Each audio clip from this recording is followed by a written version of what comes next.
अस्सलाम वालेकुम नाजरीन, उम्मीद है आप लोग खैरियत से होंगे। नाजरीन, आज तो पाकिस्तान पर भी ड्रोन हमला हुआ। एक कोहाट में ड्रोन गिरा है, एक कोयटा में गिरा है और दो इस्लामाबाद में गिरे हैं। इस वजह से एक आज काफ़ी पैनिक थी। कुछ ये भी खबरें चल रही थी कि एयर स्पेस क्लोज़ कर दी गई है।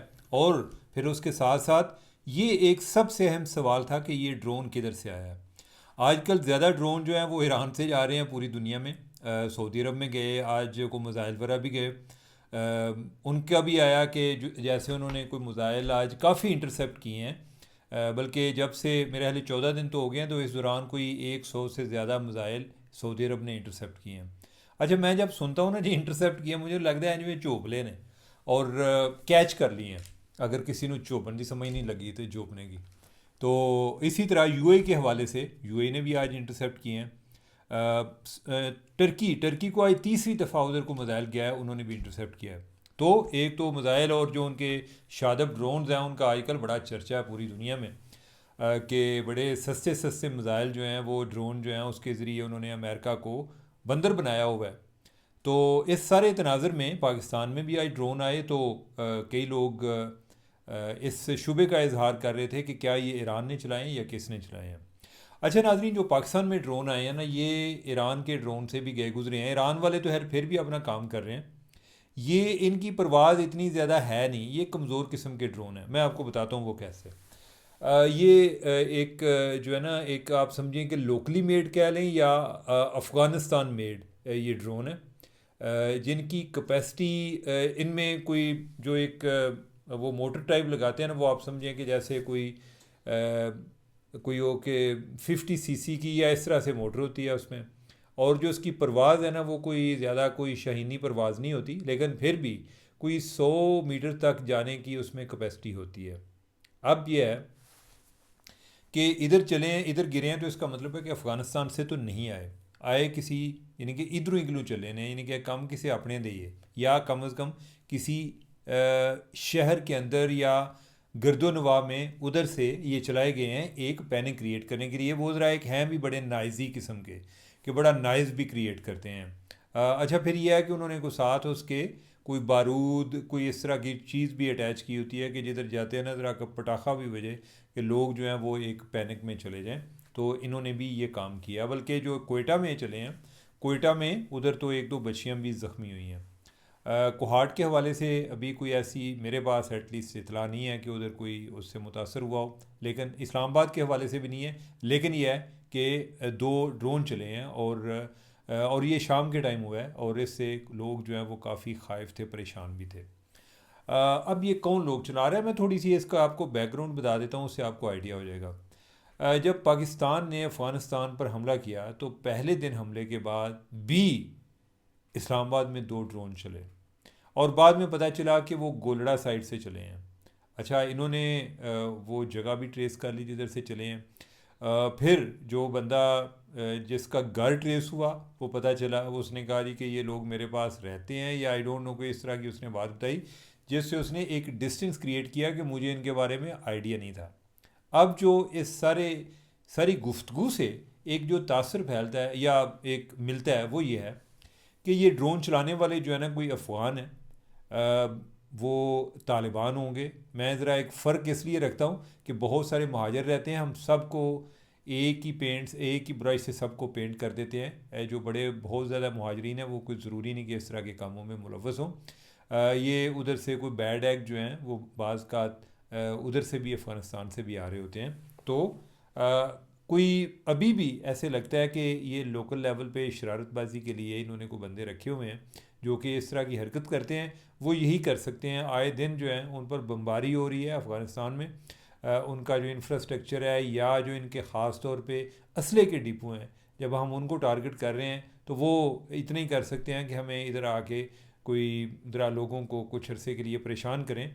वो अलग बात कि जब हमने इन पे हमले शुरू किए तो इन्होंने कहा जी कि असी जनाब अपनी तश्कीलां कर दित्तियां ने पूरे पंजाब दे विच और पूरे पाकिस्तान में हर जगह पे अब सुइसाइड अटैक होंगे। अल्हम्दुलिल्लाह वो सारे कंट्रोल में हैं, कोई ऐसा वो अपनी किसी इस तरह की साजिश में वो कामयाब नहीं हुए। लेकिन ये जो है ये ड्रोन, इनका अफ़गानिस्तान ईरान के साथ कोई ताल्लुक़ नहीं है। ये इधर से हैं और मोस्ट लाइकली ये अफ़गान जो है उन्होंने किया है। और इसका कोई लोकल लेवल पे जवाज़ नहीं बनता, कोई इतनी को महंगी तफरी जो है उसका मुतहम्मल नहीं हो सकता कि इस तरह का ड्रोन चला के तो बाद में पुलिस की कस्टडी तो खैर दूर की बात है, वो कि एमआई वाले या ISI वाले जो हैं उन्होंने उठाए हों। इस तरह के मामला जो हैं इनको ज़्यादा एमआई वाले जो हैं वो चेक कर रहे होते हैं। तो लिहाजा ड्रोन से आपने परेशान नहीं होना, ये बस एक छोटी मोटी आप समझेंगे जैसे उन्होंने की आतिशबाजी की है। अब दूसरा भी इस्लामाबाद वाला मसला हल कर लें ताकि फिर हम जो है ना ईरान जाएँ। इस्लामाबाद में कल नेशनल प्रेस क्लब में इलेक्शन हुए और नाजरीन जब मैं अभी रिकॉर्डिंग कर रहा हूँ तो आज के दिन तक गिनती जारी है और इस पे पूरी जो एक हमारी जो जर्नलिस्ट कम्युनिटी है उनको इस पे वो एक तनकीद का हदफ भी बन रहे हैं। लोग कह रहे हैं कि ये वो लोग हैं कि जो पूरी दुनिया के मसले बयान करते हैं और अपनी तरफ से हल भी देने की कोशिश करते हैं, ये अपना मसला हल नहीं कर सकते।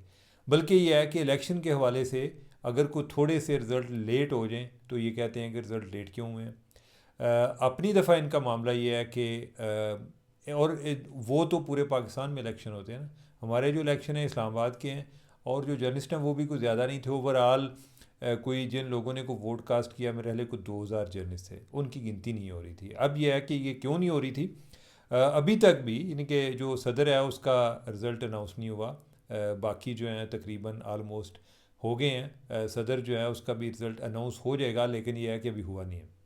मामला क्या चल रहा है, मामला असल में ये चल रहा है कि उसमें चूँकि दो धड़े हैं, एक अपोजिशन इत्तेहाद है जिसमें मुख्तलिफ लोग शामिल हैं और एक जो ग्रुप है वो आप समझें कि जैसे प्रेस क्लब की इस्टेब्लिशमेंट है। इस्टेब्लिशमेंट का मतलब ये है कि काफ़ी देर से वही एक प्रेस क्लब में रूल करते आ रहे हैं। तो जो दूसरे हैं वो समझते हैं कि जैसे हम जो है ना एक इस्टेब्लिशमेंट के ख़िलाफ़ लड़ रहे हैं और हमने इस दफ़ा इलेक्शन जीत कर दिखाना है। ओवरऑल जो सेक्रेटरी का इलेक्शन है वो जो मुखालिफ ग्रुप है वो जीत गया और बाकी जो हैं ज़्यादातर जो हैं इनको जो हुकूमती इत्तेहाद है इस टाइम, मतलब ये है कि जो प्रेस क्लब में जो हुकूमत है वो जीते हुए हैं। मामला ये लेट क्यों हो रहा है रिज़ल्ट, उसकी वजह यह है कि जो अभी बताया जा रहा है वो यही है कि कुछ ऐसे लोग हैं कि जो एक एक वोट की बार बार स्क्रूटनी करते हैं और इसमें कोई एक सीट के लिए इलेक्शन नहीं होते, इसमें प्रेसिडेंट के लिए हैं, वाइस प्रेसिडेंट के लिए हैं, फिर जो है एक जनरल सीट होती है वाइस प्रेसिडेंट की, फिर एक फ़ीमेल की अलग होती है, फिर जो है कोई आगे जी सेक्रेटरी फाइनेंस की है, फिर आगे कोई जॉइंट सेक्रेटरी हैं, कोई गवर्निंग बॉडी है। तो इस तरह से काफ़ी हैं। तो उसमें जो फड्डा पड़ गया वो ये है जी कि हमने हर जो सीट है उसके जो रिज़ल्ट है उनको अलग अलग से चेक करना है। यानी कि ये है कि उसमें नए सिरे से उनकी सारी हमने स्क्रूटनी करनी है कि जिन लोगों ने वोट डाले हैं उस सारे अमल में वो चीज़ जो है वो लेट होती गई। अब जो अपोजिशन इत्तेहाद है उनका ये ख्याल है जी कि इन पर नज़र रखना ज़रूरी है। हुकूमती इत्तेहाद जो है उसका ये ख्याल है जी कि हमने टॉलरेंस इसलिए शो की है कि अगर हम इनटॉलरेंट होते हैं तो इन्होंने हमसे जीतना नहीं है, तो लेकिन ये इसको इशू बनाने की कोशिश करेंगे कि जी इलेक्शन में धांधली होगी तो ये सारा प्रोसेस जो है वो इससे और ज़्यादा एक डीफेम होगा। तो लेकिन ये है कि जो जर्नलिस्ट हैं वो अपना मसला हल नहीं कर सके। बाकी लोग जो हैं उनको पूरी दुनिया को बताते हैं, दानिश्वर लोग के आपने खाने के आदाब क्या होते हैं और गुफ्तगू के क्या आदाब होते हैं और दुनिया में आगे बढ़ने के क्या आदाब होते हैं, अमीर कैसे होते हैं, गरीब कैसे होते हैं, लेकिन अपने मामलात में ये चीज़ें तय नहीं कर पाते। तो आज सारा दिन जो है वो एक हदफ तनकीद बने रहे हैं। अब आ जाते हैं ईरान पर। ईरान के हवाले से नाज़रीन बड़ी दिलचस्प सूरत हाल बनती जा रही है। ईरान दिन ब दिन स्ट्रॉन्ग होता जा रहा है and to everyone surprise, ठीक है, यानी कि ओवरऑल मिलिटरीली उनका कोई मुवाजना नहीं बन रहा, लेकिन वो जो उनकी इंड्योरेंस है, जो एक क़ुव्वत बर्दाश्त है, जो इस जंग को आगे सस्टेन करने की सलाहियत है, जो अमेरिका को इंगेज किए रखने की सलाहियत है, अमेरिका को फ्रस्ट्रेट करने की सलाहियत है, वो उनकी एक बड़ी खुलकर सामने आई है। और अभी ये है सूरत हाल ये है कि ईरान को वो अहमियत मिल रही है कि जो पहले नहीं थी। ये जो स्ट्रेट ऑफ हॉर्मुज़ का मामला चल रहा है उसमें आज मैं अभी थोड़ी देर पहले पढ़ रहा था कि इवन फ्रांस और इटली वो भी ईरान के साथ गुफ्तो शनीद में इन्वॉल्व हैं जी कि साढ़े जहाज़ से गुजरन दो।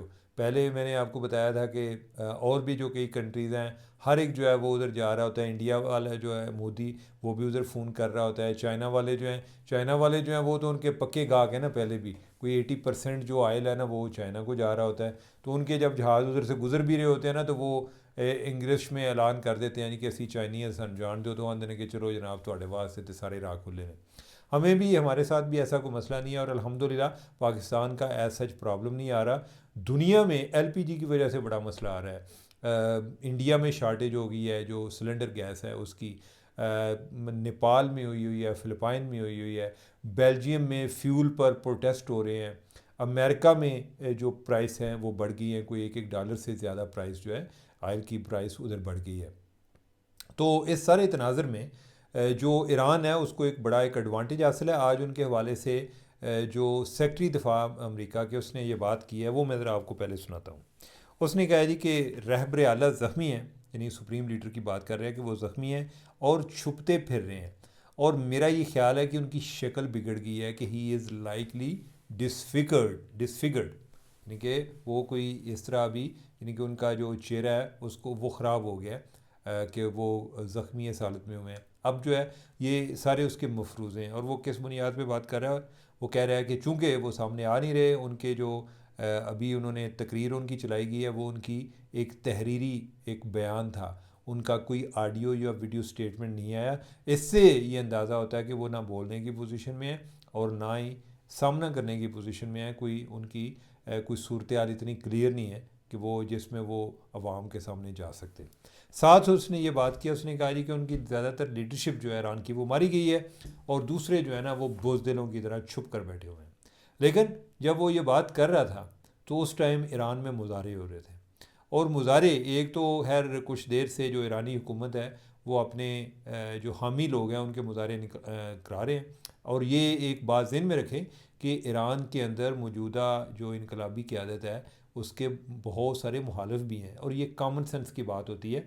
1979 तो रूल कर रहे हैं, ठीक है, तो इतनी देर तो लोग जोड़े ने अपने घरदियां तो तंग आ जाते हैं, गवर्नमेंट से क्यों नहीं तंग आते हैं। और उधर काफ़ी जो है ना डाडी गवर्नमेंट है, हमें दूर बैठे अच्छी लग रही होती है, लेकिन ये है कि ये हम इस टॉपिक पे बात नहीं कर रहे।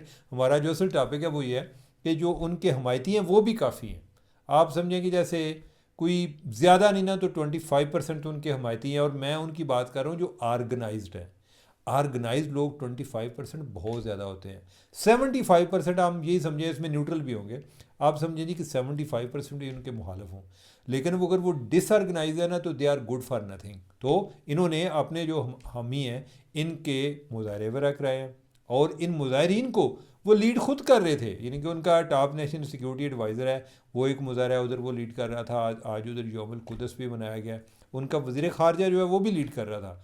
और जो उनका सदर है, यानी कि उसको भी मैं देख रहा था कि ईरान की शाहराह पर इस तरह फैल रहा था जैसे कोई पान लैंड जा रहा है कितने ना, कि कोई इर्द गिर्द उसके कोई सिक्योरिटी भी नहीं है, लोग आ रहे हैं, कोई पप्पियाँ कर रहा है, कोई हाथ मिला रहा है, कुछ इस तरह से।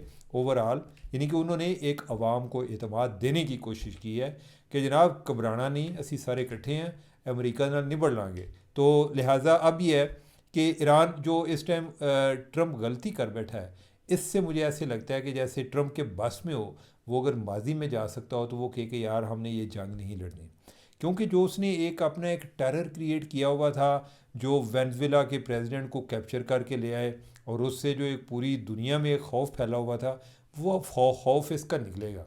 और अल्लाह ताला ने ऐसे ही है कि जैसे इनके इस फ़िरौन के लिए ईरान को एक मूसा बनाया, और इसको देखते देखते जो बाकी ममालिक हैं जो कि इस टाइम ईरान के डसे हुए हैं वो भी सारे खड़े होते जाएंगे, और ये सारे मिल के इन्होंने अब अमरीका को कुसुन मारेंगे। बस इंडिया ना खड़ा हुए वो बैठे ही रहे, बाकी जो है ना यानी कि वो खड़े होते हैं तो उनका कोई मसला नहीं है।